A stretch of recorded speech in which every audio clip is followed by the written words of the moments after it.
আজকে যে ভিডিওটি করছি এটি জনস্বার্থে। এর সঙ্গে আমার ব্যক্তিগত কোনো সম্পর্ক নেই, কোনো কামনা বাসনা নেই। এবং এই ঘটনাটি যে বিষয়টি নিয়ে আলোচনা করব, সেই বিষয়টি বর্তমান সরকারের জন্য এতটা সেনসিটিভ যে এই সাধারণ ঘটনা নিয়ে আরেকটি গণ অভ্যুত্থান ঘটে যেতে পারে। লক্ষ লক্ষ মানুষ রাস্তায় নেমে আসতে পারে এবং মানুষের যে হাজারো চাহিদা, হাজারো বিপদ বিপত্তি, অভাব এবং অভিযোগ, বড় বড় অভাব অভিযোগগুলো রয়েছে, সেই অভাব অভিযোগগুলো একসাথে সাপের বিষ হয়ে এই বর্তমান চলমান সমস্যাটিকে কেন্দ্র করে সরকারের বিরুদ্ধে যদি জনগণ বিক্ষুব্ধ হয়ে ওঠে, পরিস্থিতি কি হবে আমরা এই মুহূর্তে বলতে পারছি না। ছোট্ট একটা উদাহরণ দিই, যখন কোটা বিরোধী আন্দোলন তুঙ্গে, ঠিক সেই সময়টিতে শেখ হাসিনা উনি চীন সফরে যাচ্ছিলেন। আমি তখন একটি ভিডিওতে বলেছিলাম যে আপনি এই মুহূর্তে চীন সফরে যাবেন না, আন্দোলনের মতিগতি দেখে আমার ভালো মনে হচ্ছে না। কোনো টেলিফোনে না বা ওনার সঙ্গে আমার এরকম কোনো সম্পর্ক নেই, আমি এই ভিডিও বার্তাতে বলেছিলাম। এবং আমি যতটা জানি যে সরকারের যারা কর্তা ব্যক্তি তারা তখন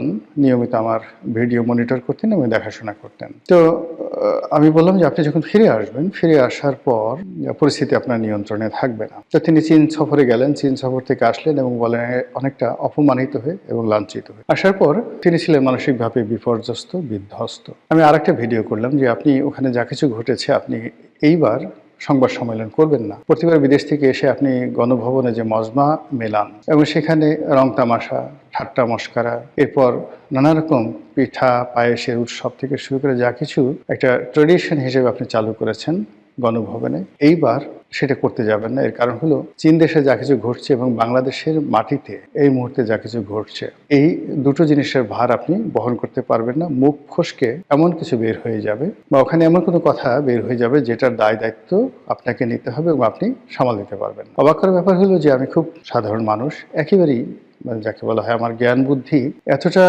কম যে আমার নিজের মাঝে মধ্যেই মনে হয় যে আমি আসলে কেন বলি বা কিছু কিছু লোকজন আমার কথাই বা কেন শুনে। কিন্তু এরপরে অবাক করা একটা ব্যাপার হলো যে আমার অনেক কথা ব্যক্তিগত জীবনে, পারিবারিক জীবনে, রাজনৈতিক জীবনে, জাতীয় জীবনে একেবারে অক্ষরে অক্ষরে ফলে যায়। বেশিরভাগ কথাই অক্ষরে অক্ষরে ফলে যায়। তো আমার নিজের ব্যক্তিগতভাবে যদি আমি কাউকে দোয়া করি, আমার সেই দোয়া খুব কবুল হয়েছে আমার কাছে আমি বলতে পারবো না। কিন্তু আমি যখন কোনো কাউকে অভিশাপ, মনের মধ্যে থেকে একটা দীর্ঘশ্বাস বের হয়ে আসে, বিশ্বাস করেন আমার জীবনের একটা অভিশাপ কখনো বিফলে যায়নি। এই কারণে আমি করি কি, আমার যারা শত্রু তাদের সাথেও কথা বলতে গেলে, চিন্তা করতে গেলে বা তাদের ব্যাপারে কোনো সিদ্ধান্ত নিতে গেলে আমি 10 বার চিন্তা করি যেন আমার কোনো দীর্ঘশ্বাস বা আমার কোনো অভিশাপ যেন আমার প্রতিপক্ষ যারা আছে তার উপর আপত্তিত না হয়। এর কারণ হলো একেবারে ছোটকাল থেকে যে ব্যাপারে কষ্ট পেয়েছি, যে ব্যাপারে আফসোস করেছি, যে ব্যাপারে হাহাকার করেছি, প্রত্যেকটা জিনিস, একটা সিঙ্গেল জিনিস বাদ নাই, প্রতিপক্ষকে তছনছ করে দিয়েছে। যখন আমার বাড়িটা ভাঙা হলো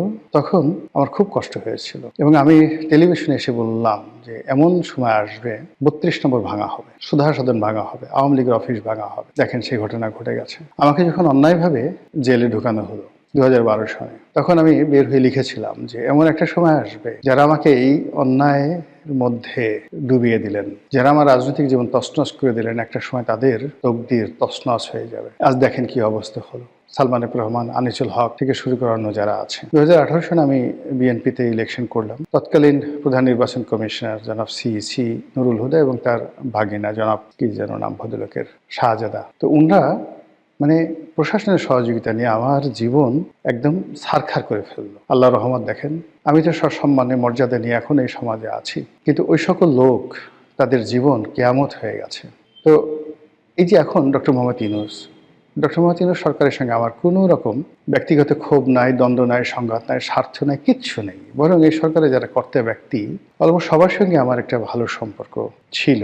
ক্ষমতা যাওয়ার পর তাদের সাথে কথাবার্তা হয়নি, কিন্তু সম্পর্ক ছিল এবং এত ভালো সম্পর্ক ছিল যে সম্পর্ক বিএনপি বা আওয়ামী লীগের অন্য কোনো রাজনৈতিক কর্তৃপক্ষের সঙ্গে ছিল না। কিন্তু সেই সম্পর্কের দোহাই দিয়ে আমি গত 17-18 মাসে অনেক কিছুই পেতে পারতাম, অনেক সুবিধা নিতে পারতাম। কিন্তু যেই মুহূর্তে তারা ক্ষমতায় গেছে, সঙ্গে সঙ্গে আমি তাদের সমালোচনা করছি যেন তারা অ্যাটলিস্ট নির্মোহভাবে কাজ করতে পারেন এবং তারা বুঝতে পারেন যে তাদের ব্যাপারে কি কি আলোচনা হচ্ছে। এর কারণ হলো ক্ষমতাধর যারা লোকজন রয়েছেন তাদের সমালোচনা করা খুবই কঠিন একটা বিষয়। আবার ধরুন এই যে বিএনপির সুসময় যাচ্ছে, তারেক রহমান সাহেব আসছেন, সেখানেও কিন্তু আমি নির্মোহভাবে সমালোচনা করার চেষ্টা করছি যেন তারা দিক নির্দেশনা পান এবং জনগণের যে আওয়াজ, সেই আওয়াজটা তারা শুনতে পারেন। কিন্তু আমি যদি একটা নমিনেশন চাইতাম, ইলেকশন করতে চাইতাম, দলের বড় পদ পদবি চাইতাম, আমার দ্বারা এই কাজ কখনোই সম্ভব হতো না। তো এনিওয়ে, এখন যে কথা বলবো সেই কথাটাও একই, এই কারণে বলা যে বর্তমান যে লক্ষণগুলো এই মুহূর্তে আছে বাংলাদেশে, সেই লক্ষণের প্রেক্ষাপটে যে কোনো দুর্ঘটনা যে কোনো সময় ঘটে যেতে পারে। এবং এখন যদি কোনো দুর্ঘটনা ঘটে, বিএনপি বিপদে পড়বে, তারেক রহমান সাহেব বিপদে পড়বেন, জামাত বিপদে পড়বে, জামাতের আমির বিপদে পড়বেন, আর এনসিপির যারা নেতৃবৃন্দ তারা তো বটেই, আর সবচেয়ে বেশি বিপদে পড়বেন ডক্টর ইউনূস এবং তার যারা লোকজন। এবং এখানে ওই যে আওয়ামী লীগ জমানার যে বারুদের ঘটনা বলছিলাম, যে ছোট্ট একটা ঘটনা ঘটবে, এটা বারুদের মতো বা স্ফুলিঙ্গের মতো সারা বাংলাদেশে ছড়িয়ে পড়বে। কবে পড়বে আমরা সেটা জানি না, এখনো তদ্রুপ। গত 17 মাসে মানুষের যে পুঞ্জীভূত ক্ষোভ, তারপরে সরকারের যে ব্যর্থতা, চারিদিকে দুর্নীতির যে মহোৎসব, অব্যবস্থাপনা, নিরাপত্তাহীনতা, মানুষের অর্থনৈতিক জীবনের হতাশা, ক্লান্তি, সব কিছু টকবগিয়ে ফুটছে। তো সেই অর্থে কোনো মানুষ যদি সামান্য একটু সুযোগ পায় ঘৃণা জানানোর, ক্ষোভ দেখানোর, রাগ দেখানোর, ক্রোধ দেখানোর, সঙ্গে সঙ্গে তারা ঝাঁপিয়ে পড়বে। অন্যদিকে ভারত, পাকিস্তান, তারপর আমেরিকা, এই দেশগুলো না আমাদের দিকে একেবারে মানে যাকে বলে ওত পেতে আছে। এটি শিকার ধরার জন্য বাঘ যেভাবে বসে থাকে, তারপর ঈগল বা শকুন তারা দূর আকাশে উড়তে উড়তে গিয়ে তার শিকারকে যেভাবে টার্গেট করে, বাংলাদেশকে টার্গেট করে অনেক শকুনেরা দূর আকাশে যেভাবে বিচরণ করছে, আমরা যারা একটু ভাবতে পারি, কল্পনা করতে পারি, এ দৃশ্য কল্পনা করলে আমাদের অন্তরাত্মা মানে রীতিমতো শুকিয়ে যায়। তো এইরকম একটি অবস্থায় বাংলাদেশের একটি সমস্যা, যে সমস্যাটা সরকার ইচ্ছে করলে সমাধান করতে পারে। সেই সমস্যাটা হলো সারা বাংলাদেশে যে এখন সিলিন্ডার গ্যাসের সংকট চলছে। প্রথমত সিলিন্ডার গ্যাসের দাম অস্বাভাবিকভাবে বেড়ে গেছে, অস্বাভাবিক। দ্বিতীয়ত টাকা দিয়েও গ্যাস মিলছে না, এবং গত কয়েক বছরে 5 থেকে 6 বছরে জ্যামিতিক হারে এই সিলিন্ডার গ্যাসের ব্যবহার বেড়েছে। অজপাড়াগাঁয়ে, একেবারে গ্রাম অঞ্চলে, যেখানে মানুষ সারাটা জীবন প্রাকৃতিক জ্বালানি ব্যবহার করে, জ্বালানি কাঠ, গোবর এবং অন্যান্য বিভিন্ন যে প্রাকৃতিক যে উপাদান রয়েছে, জ্বালানির উপাদান, সেগুলোকে মিক্স করে গ্রাম বাংলার মা বোনেরা, ভাই বোনেরা তারা একটা বিশেষ ধরনের জ্বালানি তৈরি করে তারা সেই জ্বালানি চাহিদা মেটাতেন। এবং 70-এর দশকের গ্রাম বাংলার 100% জ্বালানি ছিল এরকম প্রাকৃতিক নির্ভর। কিন্তু এখন এই জ্বালানিটা চলে আসছে সিএনজিতে, এলএনজিতে রূপান্তরিত প্রাকৃতিক গ্যাসে। তো এই যে সিলিন্ডার গ্যাস, এই সিলিন্ডার গ্যাসে এখন মানে চরাঞ্চল, প্রত্যন্ত চরাঞ্চল, সেখানে একটু সঙ্গতিপূর্ণ পরিবার, তারাও কিন্তু সিলিন্ডার গ্যাস ব্যবহার করছে, তারাও কিন্তু এখন সেখানে সোলার পাওয়ার ব্যবহার করছে। তো সেই দিক থেকে এই যে সিলিন্ডার যে গ্যাস, এই গ্যাস এর যে মূল্য বৃদ্ধি, এবং এই গ্যাস এই মুহূর্তে পাওয়া যাচ্ছে না, এটি নিয়ে সারা বাংলাদেশে প্রতিদিন অনাকাঙ্ক্ষিত ঘটনা ঘটছে, মানুষ ক্ষোভে ফুটছে। এবং এই সিলিন্ডার গ্যাস নিয়ে যদি ন্যূনতম একটি বিক্ষোভ হয়, মানে প্রতিটি ঘরের, এই ঢাকা শহরের 1 কোটি লোক রাস্তায় নেমে আসবে, মা বোনেরা।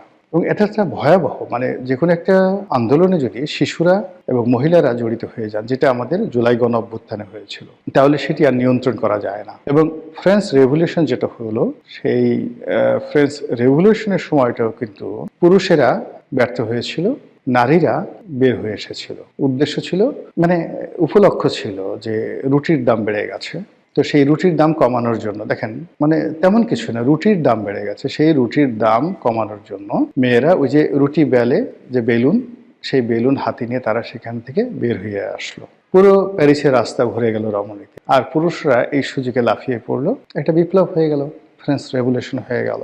এখন এই বাংলাদেশে যে বিপ্লব হয়েছে 17 মাস আগে, বা যে গণ অভ্যুত্থান হয়েছে, এটা নিয়ম হলো যখন এটি গণ অভ্যুত্থান হয়, সেটার একটা কাউন্টার গণ অভ্যুত্থান হয়। একটা বিপ্লব হয়, তার একটা প্রতি বিপ্লব হয়, এবং সঙ্গে সঙ্গে। এবং যেখানে এই জিনিসগুলো ঘটে না, প্রতি বিপ্লব হয় না, সেখানে প্রথম বিপ্লবটাও সফল হয় না। সব জায়গাতেই বিপ্লব প্রতি বিপ্লব হয়, সেটা কিউবাতে ধরেন, ভেনেজুয়েলাতে ধরেন, চিলিতে ধরেন, এমনকি রাশিয়াতে ধরেন, সব জায়গাতেই একাধিকবার বিপ্লব এবং প্রতি বিপ্লব হয়েছে। 1917 সনে যে রুশ বিপ্লব, এরপরে বলশেবিক, মেনশেবিক থেকে শুরু করে একেবারে লেনিন আসা পর্যন্ত একটার পর একটা ঘটনা কিন্তু ঘটেছে। তো বাংলাদেশে আমরা যে গত 17 মাস যাবৎ যা দেখছি, এটা প্রকৃত চিত্র নয়। পর্দার আড়ালে কত বিপ্লব যে পুলিশের মধ্যে হয়েছে, কত বিপ্লব যে সেনাবাহিনীর মধ্যে হয়েছে, জুডিশিয়ারিতে হয়েছে, আমলাতন্ত্র হয়েছে, সেক্রেটারিয়েট হয়েছে, একমাত্র যারা ভুক্তভোগী তারা বলতে পারবেন কাউন্টার বিপ্লব হয়ে গেছে। অন্যদিকে যারা ক্ষমতায় বসছেন, যমুনাতে কর্তা ব্যক্তি, তারাও টের পান যে ক্ষমতার চেয়ারটা কতটা গরম। তো এই যে টকবগিয়ে সারা বাংলাদেশ ফুটছে, সেই ফুটন্ত বাংলাদেশে একেবারে সাধারণ একটি ঘটনা। সিলিন্ডার গ্যাসের দাম বেড়েছে আর সিলিন্ডার গ্যাস পাওয়া যাচ্ছে না। এখানে সরকারের বিনিয়োগ এবং এই সাপ্লাইটা ঠিক করা সরকারের জন্য আসলে হাইয়েস্ট 48 ঘন্টা সময় দরকার। এমনকি সিএনজি মানে ফুয়েলিং পাম্পের বা এলএনজি পাম্পের সেই পাম্প স্টেশনগুলো বন্ধ করে হলেও যদি গাড়িগুলো বন্ধ করে যদি মানে বাসার এই যে রান্না বাড়ার গ্যাসটা সরবরাহ করা হয় এই সময়টাতে, শীতের এই সময়টাতে, এটা সরকারের জন্য অনেক অনেক নিরাপদ। অন্যথায় পচা শামুকে পা কাটতে পারে। সুতরাং সাধু সাবধান।